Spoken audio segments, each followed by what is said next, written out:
let's talk about black fungus. It's like it's about the new the disease which everyone is talking about nowadays, mucormycosis, and I hope I'm pronouncing it correct. It apparently invades the lungs and brains and has a very high mortality rate. What is this black fungus? And can I come to you, Dr. Thadhani, with that? And why is it really affecting COVID-19 patients?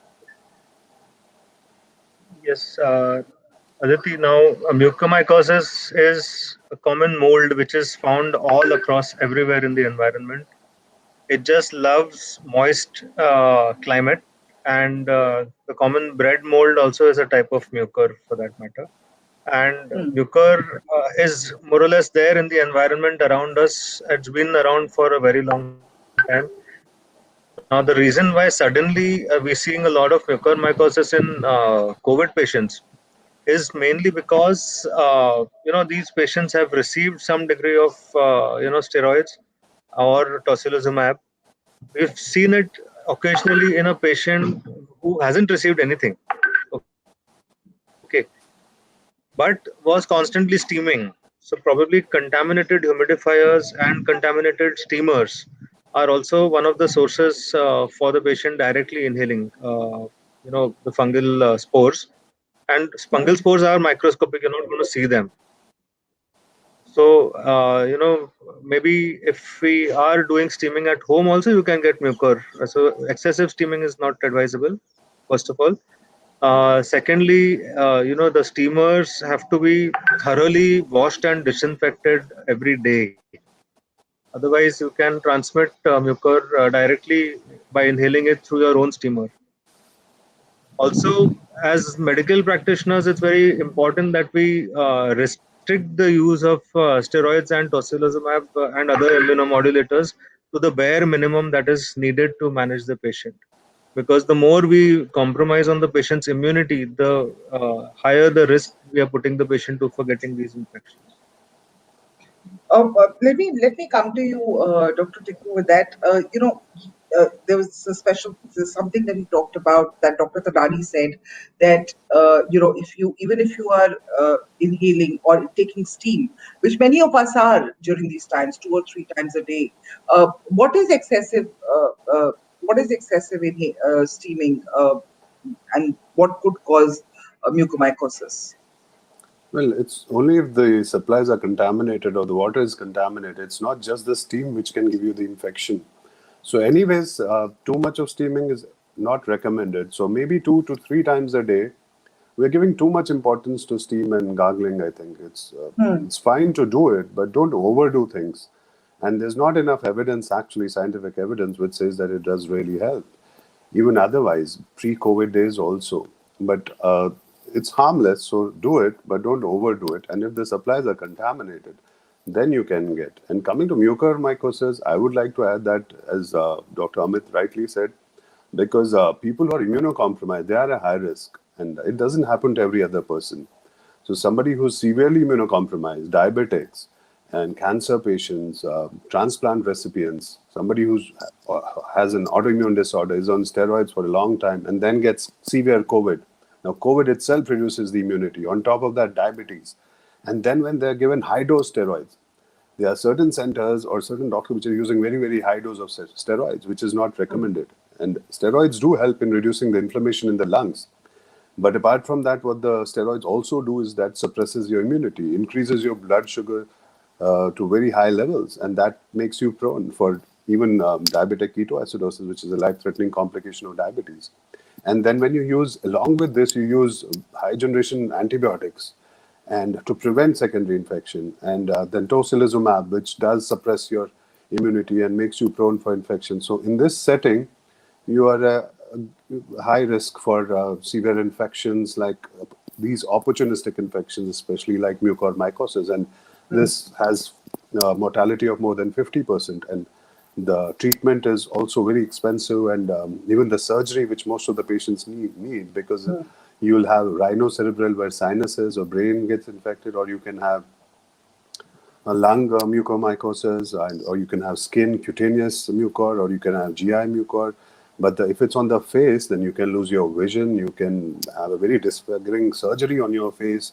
and removal of eyes, part of the brain. I mean, it can be very, very taxing and troublesome for the patient. So, and even the antifungal treatment is long, prolonged, and even the drug amphotericin B is very expensive.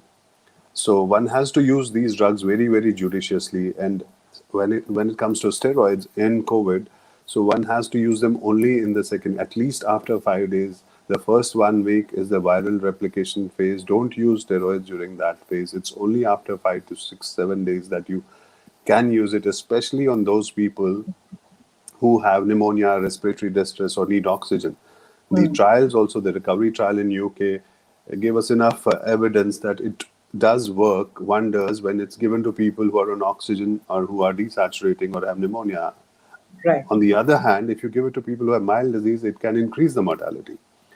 So even with people who are under home isolation, if they have fever, very high fever, continuous cough, a CT showing pneumonia, inflammatory markers are high, it can be used at home, but under strict medical supervision.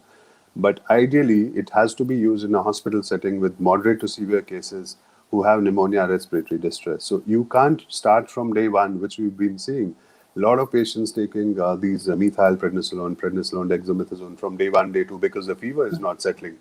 But Hmm. it does mask your symptoms. But on the other hand, after 5, 7 days, you get a fulminant pneumonia.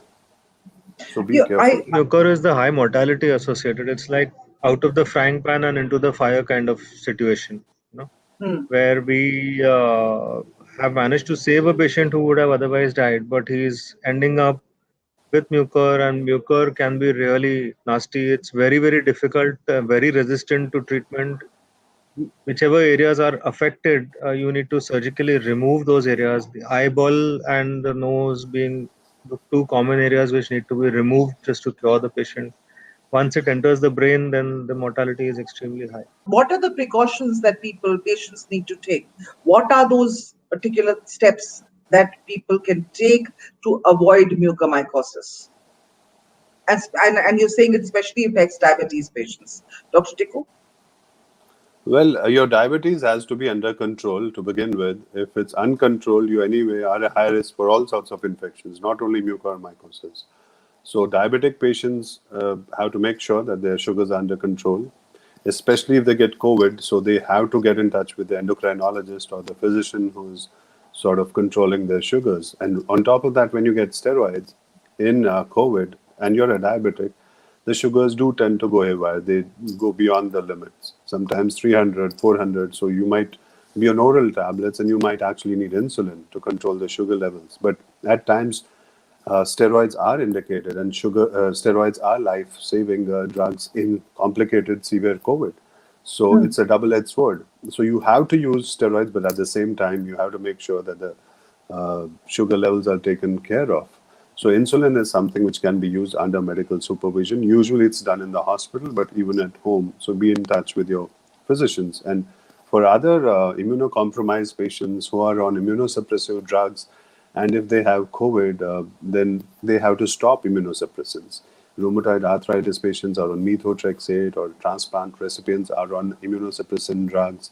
And there are certain autoimmune disorders like SLE, lupus, where the patients are on steroids and immunosuppressants for a long time. So it suppresses your immunity. And if you have fever, if you're not too sure whether it's COVID, so don't wait. Don't think that it might be a normal viral infection and then we'll check after 3, 4 days. So don't do that. Any fever Hmm. can be COVID. And if you develop a hint of fever, then get in touch with your doctors, get it checked, stop your immunosuppressive medication. Because if you continue to be on immunosuppressive medication while you are having active infection, you are prone for severe systemic infections. You become severely immunocompromised, and then these opportunistic infections like mucor and all will trouble you. So make sure that your sugar's under control. Make sure that if you're having some kind of infection, you're off immunosuppressive therapy. So if you have any sort of infection or hint of infection, just be in constant touch with your doctors and make sure that things don't go wrong. You will still get better if you're immunocompromised, if you're treated properly, if you're not given steroids very early on in the disease. But yes, those patients who are on steroids from the beginning only for certain diseases like transplant recipients, malignancy patients, or autoimmune disorders, so we have to actually step up the dose of steroids in them. that also has to be done under medical supervision. They shouldn't do it themselves because the dose needs to be upped a little bit. So all these things can be done under medical supervision. The bottom line is be in touch with your doctor. Don't self-medicate.